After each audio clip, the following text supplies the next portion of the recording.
যদি আপুনিও আদিপুৰুষ চাবলৈ ওলাইছে বা আদিপুৰুষ চাবলৈ যাব তেন্তে আদিপুৰুষ চোৱাৰ আগত জানি লওক কেইটামান কথা। আদিপুৰুষৰ হনুমানৰ বুকুত চামৰাৰ বেল্ট দেখা পাব, টেটু অঁকা বান্দৰ সেনা, টি চাৰ্ট পিন্ধা ৰাৱণ, ভগৱান শ্ৰীৰামৰ ৰুদ্ৰমূৰ্তি।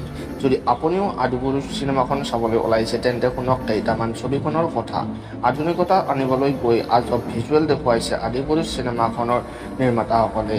সময়ৰ সৈতে মিলাবলৈ গৈ 17 বছৰীয়া ল'ৰাৰ দৰে সংলাপ, সেয়াও ভগৱানৰ মুখত। আদিপুৰুষ চাই দৰ্শকে গালি পাৰিলে নিৰ্মাতাসকলক। অধীৰ আগ্ৰহেৰে আদিপুৰুষ চাবলৈ গৈ নিৰাশ হৈছে দৰ্শক। ফাৰ্ষ্ট ডে ফাৰ্ষ্ট শ্ব' চাবলৈ গৈ একাংশ দৰ্শক ওলাই আহিছে আধাতে। খালী চকী খালী হৈ থাকে। হনুমানজীও চাবলৈ নাহে আদিপুৰুষ। অহা হ'লে হয়তো গদ্দাৰে পৰিচালকক আক্ৰমণ কৰিলেহেঁতেন। দেশৰ সকলো ধৰ্মৰ লোকে এতিয়া বয়কট কৰিছে আদিপুৰুষ। মহাকাব্য ৰামায়ণৰ ওপৰত আধাৰিত আদিপুৰুষত অভিনয় কৰে প্ৰভাস, সৈফ আলী খান, কৃতি সেননে। আনকি আদিপুৰুষৰ সংলাপক লৈ এতিয়া ক্ষোভ গুজাৰিছে দেশবাসীয়ে।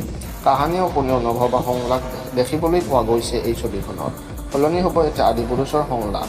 টুইটাৰৰ জৰিয়তে জনালে ছবিখনৰ লেখক মনোজ মন্তেছিৰে। অৰ্থাৎ আদিপুৰুষ চিনেমাখন মুক্তি লাভ কৰাৰ পিছতে সকলো দিশৰ পৰাই বিতৰ্কই আৱৰি চলিছে।